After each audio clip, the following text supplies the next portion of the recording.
President William Samoei Ruto must resist at all costs the temptation by a section of Mount Kenya leaders led by our Deputy Rigathi Gachagua to hold him hostage. I'm saying this because I have watched our Deputy President 100 days, more than 100 days after they took oath of office.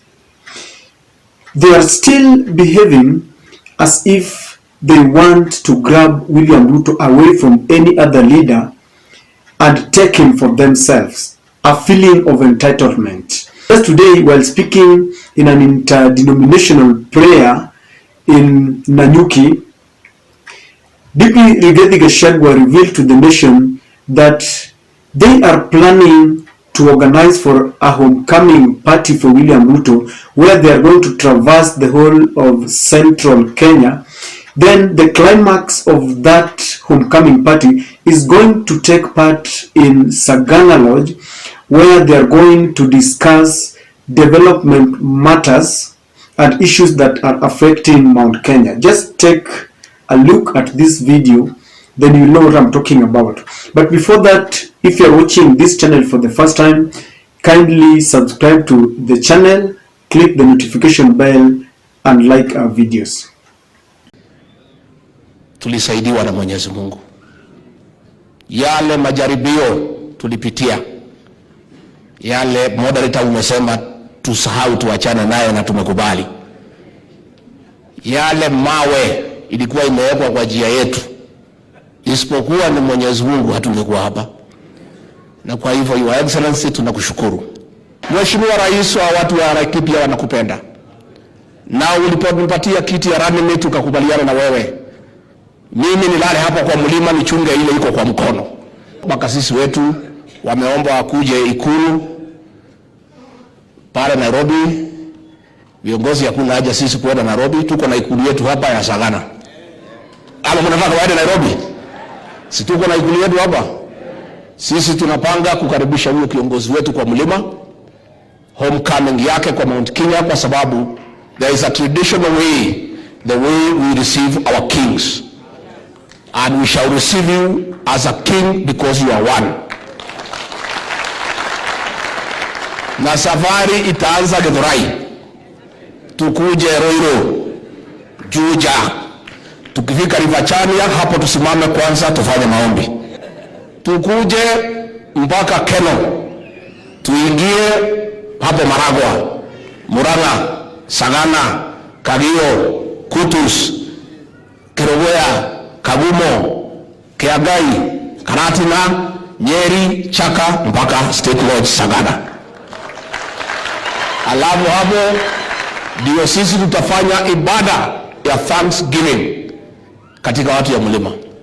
Na baadaye tutafanya mkutano ya viongozi ya Sagana 1, tuongee mambo ya maendeleo, mambo ya kahawa, majani chai, maziwa, viazi, mambo ya maji, mambo ya barabara. Tuongee na huyu kiongozi wetu ambaye tumejichagulia bila kushurutishwa na mtu yeyote. Now, if you watch that video, that clip very carefully, you'll agree with me that there are several questions that are disturbing. Number one, what is homecoming, and after how long should we wait to welcome a leader? Because, for example, we had a by-election in Kandara constituency to replace Wahome, Alice Wahome, who is the cabinet secretary for water and sanitation. So tell me, that good Kenyan who was elected to replace Wahome should be organizing for a homecoming party because he just won an election.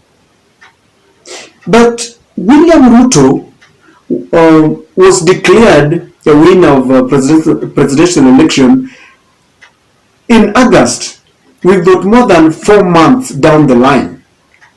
Should we be talking about homecoming now, or we should sit down and get down to work? This is very ironical because it is coming a few days after William Ruto just concluded his cabinet meeting in Fairmont Hotel in Nanyuki.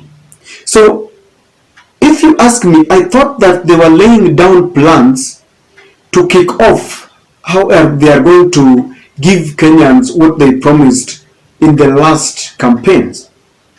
But for them to start organizing for a homecoming party, and they're saying that they are going to welcome him as a king, to me raises more questions than answers.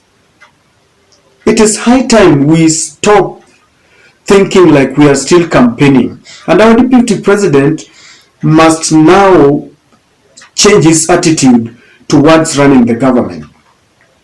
The other thing that I still have a problem with, for over 2-3 months, Rigathi Gachagua every single Sunday reminds Kenyans that there were several obstacles that were placed before them to ascend to power. Even if this is true, don't you think enough is enough? We've had this long enough. And yes, we agree there were obstacles that were placed, but don't you think we should now forget the past and get down to work? Ladies and gentlemen, just tell me if I'm reading too much. And then there is this question of they want to sit down in Sagana to discuss development matters. I don't know whether my memory serves me wrong, but to the best of my knowledge, I think issues to do with pyrethrum and tea and coffee and milk and roads that Rigathi Gachagua is talking about now are things that they pledged to their people while they were campaigning. And according to William Ruto and Rigathi Gachagua, they already had a plan on how they are going to fix this nation. Fix roads and the high cost of living and one man, 1 shilling, 1 vote, and all these things that the challenges that are bedeviling farmers. Are we now going back to election pledges? Because if you listen to William Ruto and Rigathi Gachagua campaigning, they sounded like a couple that knew what was wrong with their children and how they were going to fix it. So for Rigathi Gachagua to state that they are going to sit down just to discuss these matters again, to me is preposterous, because it sounds like there is a lot of hypocrisy. Does it mean that the pledges that we were given, or that the Hustler Nation from Mount Kenya was given, were simply campaign gimmicks? What is really happening, ladies and gentlemen? Are they going to discuss on how to implement those pledges?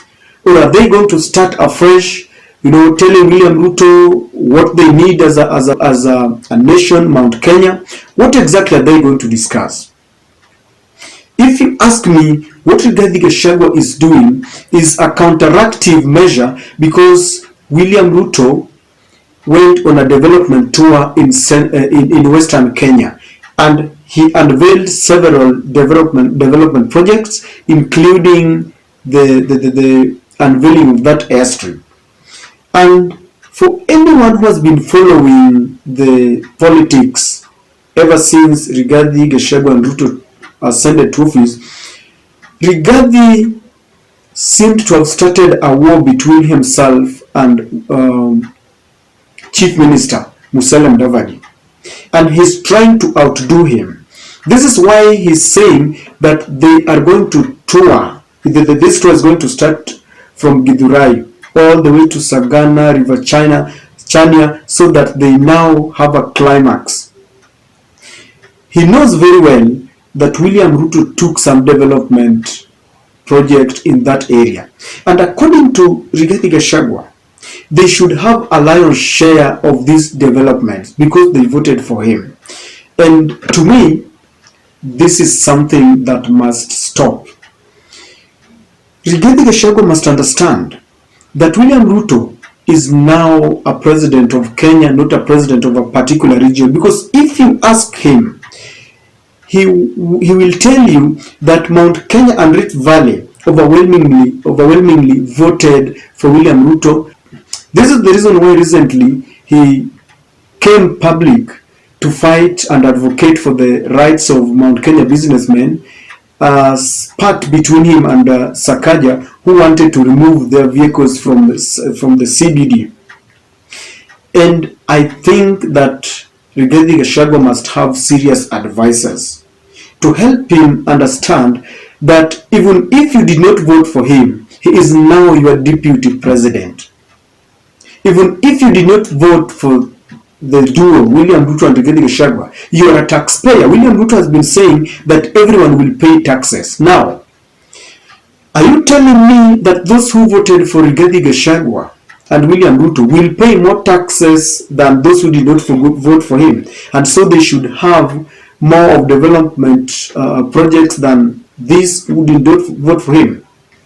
There is a serious problem, and we must look at it very carefully. We want to see a government who is implementing all the election pledges that they gave to Kenyans. And I find it, hypocrisy for now, more than 3 months after elections, that they want to organize for a homecoming party, discuss their agendas. To me, it is not just adding up, ladies and gentlemen. Help me understand if I'm not getting it right. Tell me what you think, ladies and gentlemen, but from where I sit, I think the temptation to hold hostage William Ruto is not good for Kenyans, because it is going to make them lose focus on what they need to do. That is my take, ladies and gentlemen.